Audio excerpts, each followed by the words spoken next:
What's that? This is terpenite. Oh. Mineral spirits. This is an oil medium. So just go ahead and talk while you're doing this. Okay, what would you like me to talk about? Talk about the early years, the... I don't think we're going to do that. I think we'll just tell us what you're doing now. Okay, what am I doing now? Well, I'm doing my very favorite thing, which is paint.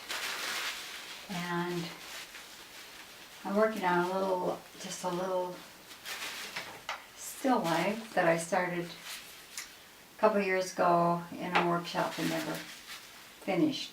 Anyway, I learned a lot of things in that workshop, so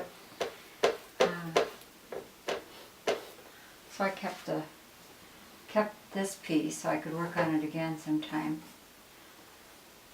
But I started, let's see, I always wanted to paint, and do you want to know how I originally got going? Sure. Okay. Well, I drew in all my life, kind of. I think when my sisters went out to play, I went up to draw. That's what my participation in farm life was. No. But anyway, I did love to paint and draw. My sisters will remember that my room was filled with pictures of movie stars, and then I would take the movie stars and I would paint their faces. And that was fun. Drawing was always fun. But, of course, that was not encouraged when I was growing up to be an artist. And so I thought that I would always be a business education teacher. And so after high school, I took classes at Minnesota School of Business, and some funny things you will find. I actually took a class in switchboard training. Of course, You have to explain what that is, because people don't even know what a switchboard is, but if you go to an old movie, you will see this network, and the operator is taking the calls, and then she has to actually take a plug and plug it into the right socket so that person is connected. And she does several at once. So anyway, you have to be very proficient at that. But I worked in secretarial work and took classes also in junior college. In accounting, I thought eventually I would be a CPA. When, I guess I was about 42, that's when I went back to school again, and I was really going to be focused on getting a degree in accounting. And your dad started to do better at work, and I finally came to a point where I didn't have to work anymore. So I thought, well,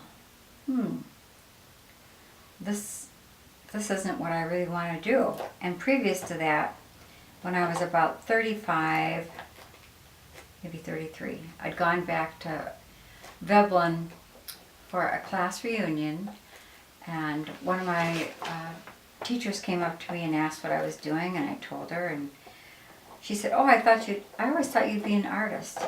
I thought, wow, somebody thought that. what kind of teacher was this? She had been my business education teacher, an art teacher, English teacher. Her name was Mrs. McDonald. Anyway, so that stuck in my mind, and after Trent died, because I couldn't sleep, I had taken just a short class, and that's kind of how I got through the nights for about 3 years. Was when I couldn't sleep, I'd go down and paint. one of the things I painted was a bridge and river and a bunch of towns, and I think I gave that one to my mom and dad. Anyway, I did that for about 3 years, and then, I moved on to the business of life. So when, I think Taryn was about a junior or senior, my old friend Sue Neff, who was my age and we'd been in hospitality circle together, said, we should take an art class. So we signed up for, actually it was Atelier, so it was a very good thing, in Excelsior. And the only thing we could take was pen and ink, and then finally we could take a watercolor class. Well, the guy who taught us really didn't hardly know anything, but he had some little how-to instruction book, and we had a blast. We had a lot of fun. So Sue and I painted at my house, and for a couple years that was very fun, till we eventually moved from there and went to California. So that's the history of my. So what kind of art is your favorite kind of art to do? Well, now my favorite is oils, and I took a workshop a few years ago from a really well-known painter, and he did a demo, and I just really clicked. So that was about 2005. So I've been really painting seriously for 7-8 years. Anyway, I came home and I said to your dad, it was an expensive class. I said, well, the demo was worth $1 million. And he said, when do you think you'll start making that million? Obviously, I haven't gotten there. But I did win a prize a couple years ago, which was really exciting, a blue ribbon. And it's enough to keep you going. I guess the thing about art is that most artists their paintings aren't valuable till after they're expired. Yes, I know. Well, that's why it was nice to get one prize. So at least my kids will know that I was maybe not accomplished, but not just merely a hobby. It'll be nice if they are famous someday, and you kids can reap the benefits of that. You don't feel the need to cut your ear off or anything, do you? No, I've never had mad moments when I've painted. Well, your grandkids are going to see this, so anything you want to tell your grandkids Well, about, could be anything, could be about art, could be something that you want to tell them about Grandpa, it could be something, it could be anything. well, anything is, faith first, put God first.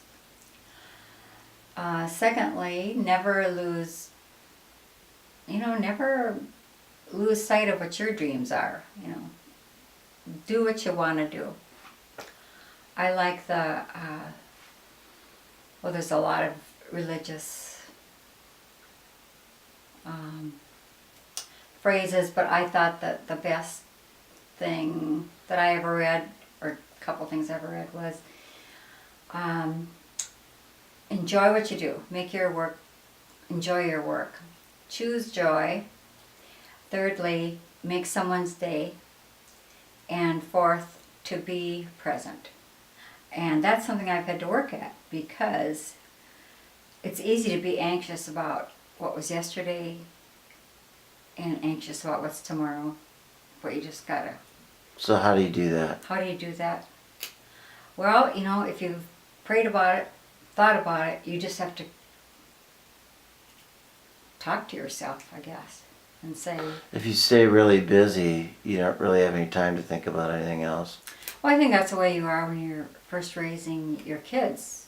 You actually don't have too much time to be anxious, because they're just demanding all your time, and they're so cute. And I think that's probably one of my favorite times of my life is when all you kids were little. I mean, I see that now I've seen it with all my grandkids, but right now seeing it with Taryn's kids, and the learning to talk, and how excited they are the first time they do something. And I remember that about you kids, some of the first words you spoke, or like you and Todd talking gibberish to each other in the high chairs, and you understood what you were saying. And Trent was always, he was just smiley, and he'd come down with his bandana, and boy, he was set for the day. And Tricia would bring like a little bouquet of perfect dandelions, and Taryn, he loved to laugh. He's kind of like Miles, I think. Loved to laugh, and you kids all played with him, and so those were really fun times. I loved being a mom. And to talk about your dad, well, that, I did. What do you think makes him happiest? Makes your dad happiest? That is hard to tell. What makes him the happiest? He loves to eat. He's always been happy with a good meal.